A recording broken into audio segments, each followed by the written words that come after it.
अस्सलाम वालेकुम viewers, welcome to my Facebook page and YouTube channel. मैं हूं आपका होस्ट उज़ैर अबान।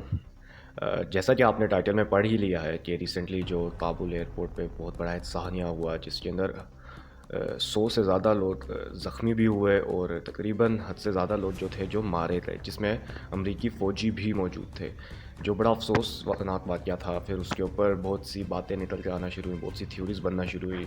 इसके ऊपर ISIS-K ने ज़िम्मेदारी कबूल की। ISIS-K खुरासान, जिसके ऊपर हम पहले भी बात कर चुके हैं, जो कि दाइश की तंजीमों में से एक तंजीम है। तो इन सब सिचुएशंस पे हमने बात भी की थी, लेकिन हम स्टिल कंफ्यूज थे कि इसके पीछे है कौन, इसके पीछे कौन काम कर रहा है। तो इसी को लेके फिर मेरे दोस्त हैं जो इस वक्त काबुल में मौजूद हैं, जर्नलिस्ट हैं, दो चार जर्नलिस्ट हैं जो पाकिस्तानी वहाँ पे मौजूद हैं। एक में से ऐसी जर्नलिस्ट भी हैं जो इंडस की तरफ से गई हैं, उनसे मेरा कोई इंटरेक्शन नहीं है डायरेक्टली। सुमेरा, वो वहाँ पे अभी मौजूद हैं।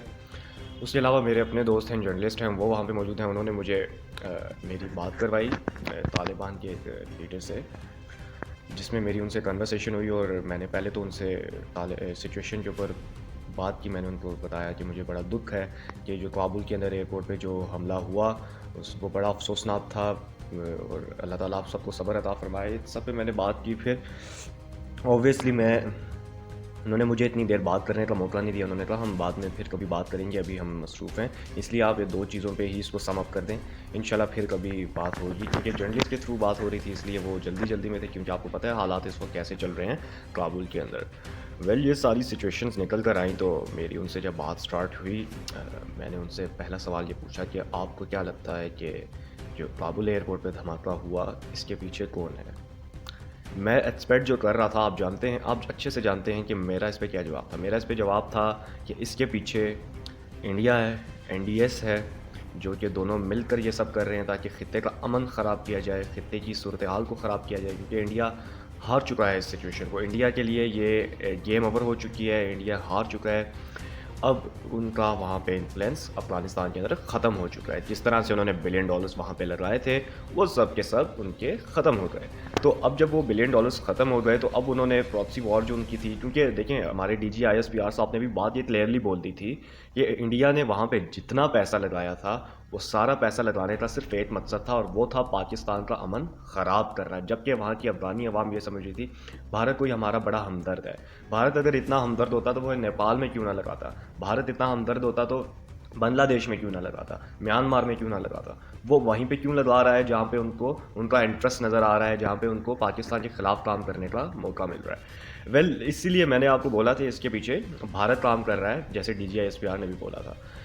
लेकिन मैं एक्सपेक्ट कर रहा था यही चीज़ उनकी तरफ से भी, लेकिन ऐसा नहीं हुआ। उन्होंने क्लियरली एक बात बोली, और वो ये थी कि इस सब को करवाने में अमेरिका का ही हाथ है, और ये अमेरिका ने ही करवाया है। That was really shocking for me कि अमेरिका ने ये सब करवाया है। मैं ये चीज़ एक्सपेक्ट नहीं कर रहा था उनकी तरफ से। अमेरिका ने क्यों करवाया, मेरे दिमाग में ये सवाल पैदा हुआ। तो मैंने उनसे पूछा, कहते हैं देखें, अमेरिका यहाँ से जाना नहीं चाहता। अमेरिका चाहता है कि उनका इन्फ्लुएंस यहाँ पे बना रहे, क्योंकि उनका $1 ट्रिलियन यहाँ पे डूब गया, और वो कोई ना कोई तरीके से अब अपनी आवाम के अंदर अपना एक वो बनाना चाहते हैं कि भाई हम करके आए हैं, हमने जाने दी, और एट दी एंड हम जब यहाँ से निकल रहे हैं हम तब भी जाने दे रहे हैं। और उन्होंने मुझे एक और बात भी बोली, अभी देखिए अमेरिका के अभी 2 दिन और रहते हैं, अभी वो 2 दिन के अंदर बहुत सी ऐसी चीज़ें करने वाले हैं जिससे उनकी आवाम के अंदर उनके लिए सिंपैथीज़ और पैदा हों कि देखिए हमारी फौज ने तो ये कर दिया, वो कर दिया। लेकिन इसके अंदर अमेरिका ने खुद करवाया उनसे। उन्होंने मुझे इसके ऊपर बोला कि देखें, हमने कोई काबुल एयरपोर्ट की सिक्योरिटी नहीं संभाली हुई थी, सिक्योरिटी संभाली हुई थी अमेरिका ने, और उनकी सिक्योरिटी संभालते हुए ये सब हुआ है। तो ये क्योंकि मुझे मेरे सवालों के सही जिससे मैं सेटिस्फाई हो सकूं जवाब नहीं मिले थे उस वक्त, और आपको भी ऑब्वियसली मेरी बातों से यही लग रहा है, और आप भी मेरी बातों से सेटिस्फाई नहीं हो पा रहे। ऐसा ही मेरे साथ भी था। लेकिन ये क्लियरली मुझे जवाब दिए कि इसके पीछे अमेरिका का हाथ है। अब देखिए, मैं जो इस चीज़ पे पहुंचा हूं ना, वो ये है, अमेरिका को वरगलाने में इस वक्त सबसे बड़ा हाथ भारत का है। भारत अमेरिका के कान भर रहा है, अमेरिका को उल्टी हरकतें सिखा रहा है। जिस तरह आपको पता है बाइडन और मोदी के बीच में कन्वर्सेशन तो होती रहती है, फिर उनकी तो ये सारी हरकतें करवाने में भारत का हाथ है। भारत उनके कान भर रहा है, भारत उसको गलत चीज़ों के लिए इंतशार फैलाने में भारत का बहुत बड़ा एक हाथ है। यही चीज़ है। और फिर देखिए ना, मैं आपको और तरीके से समझाता हूँ कि भारत का जो इन्फ्लुएंस था अफ़गानिस्तान के अंदर, वो क्या था। भारत का इन्फ्लुएंस बना NDS के दौर में, अशरफ गनी के दौर में, उनका मकसद क्या था? उनका मकसद था पाकिस्तान के अंदर टेररिज्म फैलाना। टेररिज्म फैली, दहशतगर्दी फैली, और वो किस वजह से फैली? क्योंकि वहाँ पे अमेरिका मौजूद था। 20 साल अमेरिका ने वहाँ पे अपने पैर जमा के रखे। अगर अमेरिका वहाँ पे मौजूद ना होता तो कभी भी भारत वहाँ पे ये सब नहीं कर सकता था। अब जब अमेरिका वहाँ से भागा तो अमेरिका के भागने से पहले भारत भागा। दुनिया देखें, सबसे पहले अगर कोई मुल्क भागा है ना अफगानिस्तान से, तो वो अब भारत है। कोई मुल्क इतनी तेज़ी से नहीं भागा, हर मुल्क ने वहाँ से भागने में टाइम लिया, हर मुल्क ने टाइम लिया। अमेरिका में अभी भी 2 दिन मौजूद। सबसे पहले भारत ने ऐसे ऐसे खाली किया, बिलियन डॉलर्स लगा के भी अफगानिस्तान से भारत भाग गया अफगानिस्तान से। तो यही चीज़ मैं भी आपको बता रहा हूँ कि वो अभी भी यही चाहते हैं कि किसी ना किसी तरह अमेरिका वहाँ पे मौजूद रहे। ये उनकी दिली ख्वाहिश है, और उसके लिए वो हद मार कोशिश कर रहे हैं कोई ना कुछ हो जाए। क्योंकि वो मुझे बता रहे थे, तालिबान के जो थे जर्नलिस्ट ने मेरी जिनसे बात कर रहे हैं, वो कहते हैं देखें, इसके अंदर आपने कभी सुना कि दाइश ने कभी इतना अपना इन्फ्लुएंस बना के रखा? कभी आपने, हम कहते हैं हमने सालों गुजर गए, हमने कभी दाइश का नाम भी नहीं सुना अफगानिस्तान के अंदर। तो एकदम से ये आखिरी दिनों में कहाँ से उठ के आ गए? उन्होंने कहा ये कोई सेंस नहीं बनाती बात, ठीक है, इसके पीछे जो मुल्क है मैंने आपको बता दिया।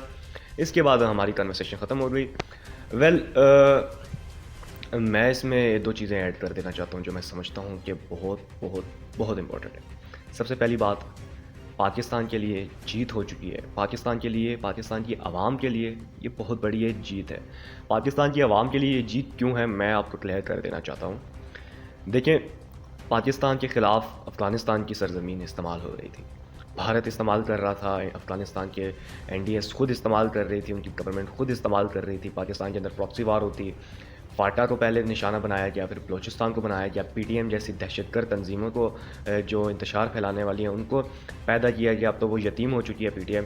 बलोच लिबरेशन आर्मी जो BLF है, टेररिस्ट डेजिग्नेटेड है अमेरिका की तरफ से, उनको फंडिंग की गई। कराची के अंदर दहशतगर्दी फैलाने में MKM लंदन को फंडिंग की गई। ये सारा कुछ जो था ये अफ़गानिस्तान के थ्रू हुआ, अफ़गानिस्तान से ही हुआ। तो आज वो सब ख़त्म हो चुका है। ये सब पाकिस्तानियों को मुबारक हो, आज वो सब कनेक्शंस टूट चुके हैं। भारत वहाँ से सबसे पहले दुम दबा के भागा है, लूमड़ी की तरह जो गंद फैलाती है और फिर सबसे पहले भाग जाती है डर के।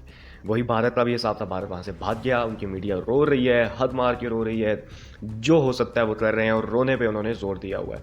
लेकिन अब कुछ नहीं हो सकता। और आपको मेरी भारत के अंदर कुछ दोस्त हैं, उनसे बात हो रही थी, वो कहते हैं, वो खुद वकील हैं, कहते हैं इंडिया इतना डरा हुआ है तालिबान के अफ़गानिस्तान में आने से कि उनको कश्मीर को लेके खौफ पैदा हो गया, उनके दिलों में खौफ पैदा हो गया। आज काबुल ये है, कल को कश्मीर भी जा सकता है, क्योंकि तालिबान गवर्नमेंट में आ चुके हैं और वो हर तरफ खौफ से है। उनकी गवर्नमेंट के अंदर ये सिस्टम फैल चुका है, खौफ की एक लहर फैल चुकी है, और उनकी आवाम जहाँ पे जा रही है वो सोच रहे हैं यार तालिबान आ चुके हैं, अब तो अफगानिस्तान ने कर लिया, अब कश्मीर भी जा सकता है, अब कश्मीर का क्या होगा।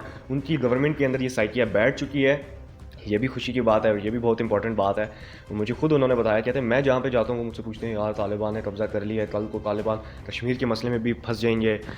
तो लेट्स सी क्या होता है, क्योंकि कश्मीर पे चाइना का भी स्टांस आप जानते हैं, पाकिस्तान का भी जानते हैं, और फिर तालिबान का क्या होने वाला है ये भी आप जानते हैं। लेट्स सी क्या होता है, आगे आने वाला वक्त क्या बताता है।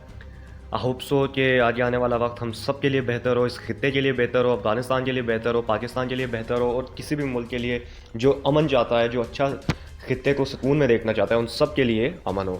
अल्लाह ताला मेरी और आपकी हिफाजत फरमाए। इंशाल्लाह आपसे नेक्स्ट वीडियो में मुलाकात होगी, तब तक के लिए आप मुझे इजाज़त दीजिए। अल्लाह हाफ़िज़।